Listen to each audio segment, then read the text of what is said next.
Adam itu bapak moyang kita. Dosanya satu, makan buah khuldi, dikeluarkan dari surga. Kita dosanya banyak, kepengen masuk, nggak nyambung. Hai Adam, dari tidak ada kamu saya adakan. Saya perintahkan tinggal di surga. Merasa sepi sendirian, saya ciptakan Siti Hawa supaya kamu tenang. Kamu boleh nikmati semuanya. Ini boleh, itu boleh, ini boleh, itu boleh. Makan, makanlah yang kau mau.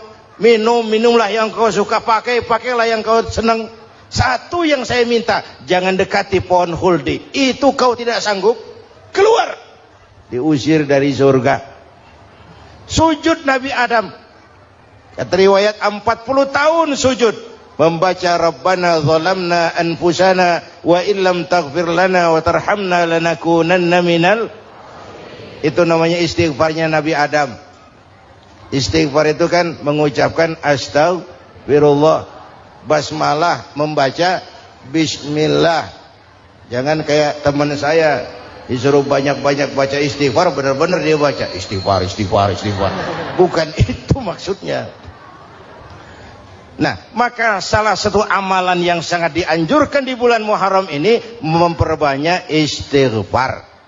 Tidak ada orangnya yang tidak. Ayo jujur, ini yang kumpul di sini semua, ada nggak yang nggak punya dosa? Yang merasa nggak punya dosa, ayo ke depan. Ada? Tidak ada. Setiap kita, entah kecil entah besar, sengaja terlupa, pasti mempunyai yang namanya khilaf dan salah. Dan Allah Tuhan kita bukan Tuhan pendendam.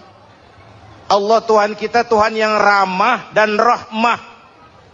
Manusia, dosamu banyak, tapi ampunanku lebih banyak. Salahmu besar, rahmatku jauh lebih besar. Kau sujud di hadapanku, aku bangga melihatnya. Kau menangis di hadapanku, aku senyum melihatmu. Kau berjalan menujuku, aku berlari menyambutmu. Karena itu amalan yang sangat dianjurkan di bulan Muharram ini memperbanyak istighfar. Itu kalau istighfarnya Nabi Adam. Ada istighfarnya Nabi Yunus. Ibu kenal Nabi Yunus? Di mana kenalannya? So tahu. Nabi Yunus itu ketika berdakwah kepada kaumnya yang bandel, memberikan peringatan, kalau kalian tidak mau beriman akan turun azab. Kapan Yunus? Akan. Kenapa mesti akan? Sekarang aja kalau mau, saya tungguin. Kurang ajar betul ini umat. Akhirnya Nabi Nuh menghindar dengan perhitungan, kalau azab tidak turun saya sudah jauh. Meragukan janji Tuhan. Lalu naik kapal, dinaiki oleh Yunus, kapal mogok. Dicari siapa bikin keroknya ini. Diundi, ternyata Yunus. Sampai 3 kali diundi. Dibuanglah Yunus ke dasar laut.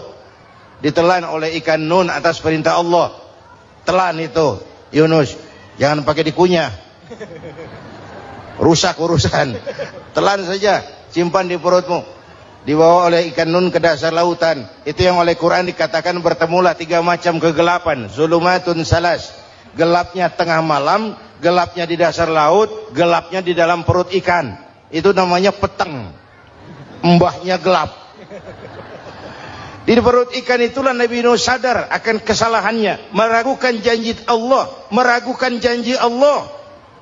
Ia sujud di dalam perut ikan itu, membaca la ilaha illa anta subhanaka inni kuntu. Itu istighfarnya Nabi Yunus. Dibacakan istighfar begitu, ikan sakit perut pak. Di dasar laut kemana mau cari apotik? Dia naik ke permukaan, memuntahkan isi perutnya, Nabi Yunus keluar dengan selamat. Itu pun terjadi pada hari ke-10 bulan Muharram.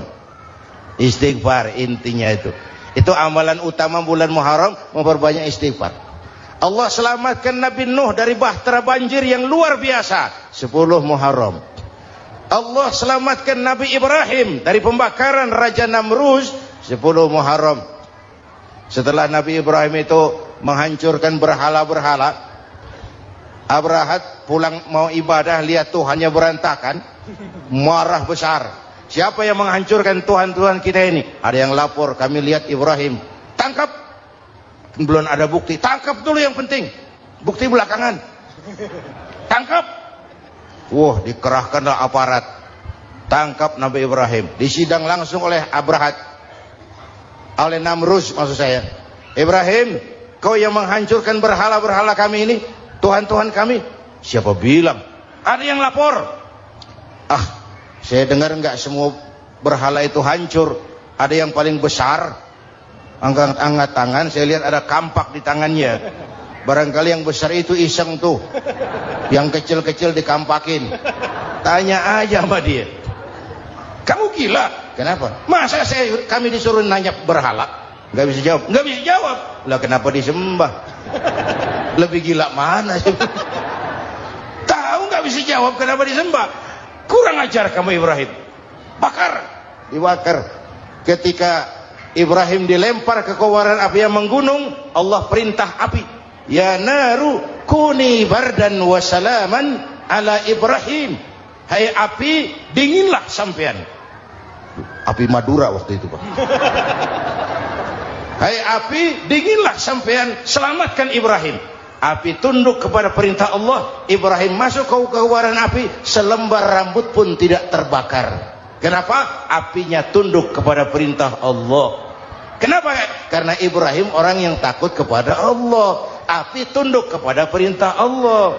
Kalau kita baca ayat itu, masuk ke api, mateng. Sudah hadirin yang saya muliakan, oleh karena itu selamatnya Ibrahim dari pembakaran Raja Namrud itu pun pada 10 Muharram, Yaumul Asyura, hari ke-10 dari bulan Muharram. Imedia.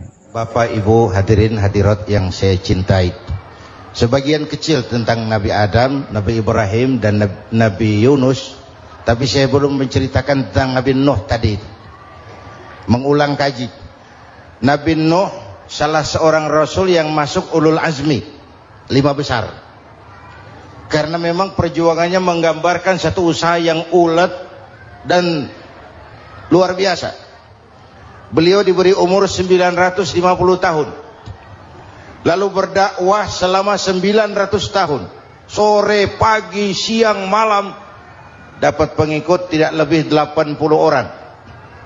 Rata-rata 10 tahun satu. Kalau saya minta berhenti aja jadi nabi, Pak.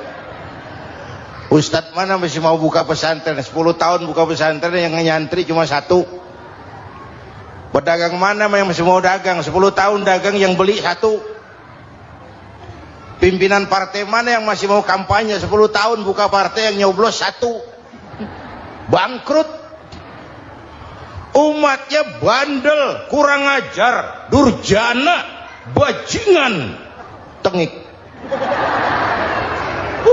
Umatnya Nabi Nuh ini kalau diceramahi telinganya ditutup dengan tangannya. Nabi Nuh akhirnya rekes. Tuhan, siang malam saya berdakwah kepada umat ini. Tiap kali saya sampaikan dakwahmu, mereka tutup telinganya dengan tangannya. Alergi dengar ceramah. Apa itu ceramah? Non profit. Saudara-saudara, jadi mau kamu gimana, Nuh? Sudah Tuhan, habiskan saja orang kafir. Nanti kalau punya anak, anaknya pun kafir lagi. Lebih baik bapak moyangnya sikat habis. Biasanya kalau bapak kalong, anak kampret. Bapak nyolong, anak nyopet. Fotokopi gimana aslinya?